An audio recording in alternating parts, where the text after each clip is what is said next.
વર્તુળ ચેપ્ટરની ખૂબ જ અગત્યની રાઇડર 4 માર્કમાં પૂછાતી રાઇડરના મુખ્ય 3 અંગો પક્ષ, સાધ્ય અને સાબિતી. આવી રીતે લખવું પડશે.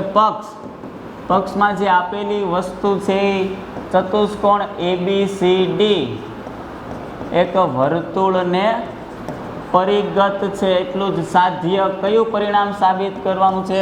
મારે સાબિત કરવાનું છે AB પ્લસ CD બરાબર AD પ્લસ BC.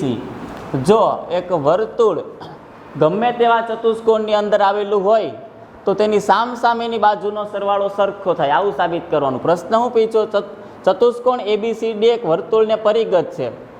વર્તુળને પરિગત એટલે વર્તુળની બહાર છે આ ચતુષ્કોણ. સાબિત કરો કે AB પ્લસ CD સામસામેની બાજુનો સરવાળો અહીંયા ઇક્વલ સરખો છે AD વત્તા BC. સામસામેની બાજુનો સરવાળો કેવો થાય? સરખો. તો હવે સાબિતીમાં જો આપણે લખીએ, જ્યાં સ્પર્શે ત્યાં નામ આપ્યું PQRS. અત્યારે હું ડાબી બાજુથી ચાલુ કરું. ડાબી બાજુ શું કહે છે? AB વત્તા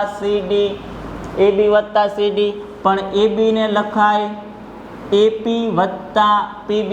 જો AP વત્તા PB, AB ના 2 ભાગ કર્યા, AP વત્તા PB, અને CD ના પણ 2 ભાગ કરું. CD ના 2 ભાગ કરું તો CR વત્તા DR. હવે વર્તુળના બહારના બિંદુમાંથી દોરેલા સ્પર્શકોની લંબાઈ હંમેશા સમાન હોય. પ્રમેય 10.2 મુજબ જેવડું AP છે એવડું જ AS. બિંદુ A માંથી દોરેલા 2 સ્પર્શક AP અને AS બે કેવા હોય? સરખા. બિંદુ B માંથી દોરેલા 2 સ્પર્શક AP અને BP અને BQ બે કેવા હોય? સરખા. CR અને CQ કેવા હોય? સરખા. તો જ્યાં AP દેખાય ત્યાં AP ની જગ્યાએ હું લખી નાખું AS. જો બદલાવાની છે ચારે ચાર બાજુ AS. PB દેખાય ત્યાં લખી નાખું BQ. CR દેખાય ત્યાં લખી નાખું CQ. ખાસ ધ્યાન દેજો, ચારે ચાર બાજુ બદલાવવી. DR દેખાય ત્યાં લખી નાખું DS. ડાબી બાજુથી મેં ઉપાડ્યું, ડાબી બાજુથી ચાલુ કર્યું. AB વત્તા CD એના 2 ભાગ કર્યા. AB ને લખાય AP વત્તા PB, CD ને લખાય CR વત્તા DR. પ્રમેય 10.2 મુજબ ચારે ચાર બાજુ બદલાવી. હવે જોઉં AS વત્તા DS ને શું કહેવાય છે?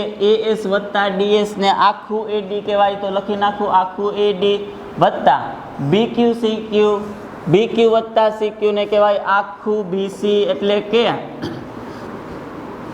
ડાબી બાજુથી ચાલુ કર્યું AB વત્તા CD અને જમણી બાજુ આવી ગઈ AD વત્તા BC. એટલે કે ડાબા બરાબર જબા. એટલે કે AB વત્તા CD બરાબર AD વત્તા BC. પેટીમાં પેક કરવાનું અને લખવાનું જે સાબિત થાય છે. જોઈ લો તમે આખી રાઇડર એક વખત.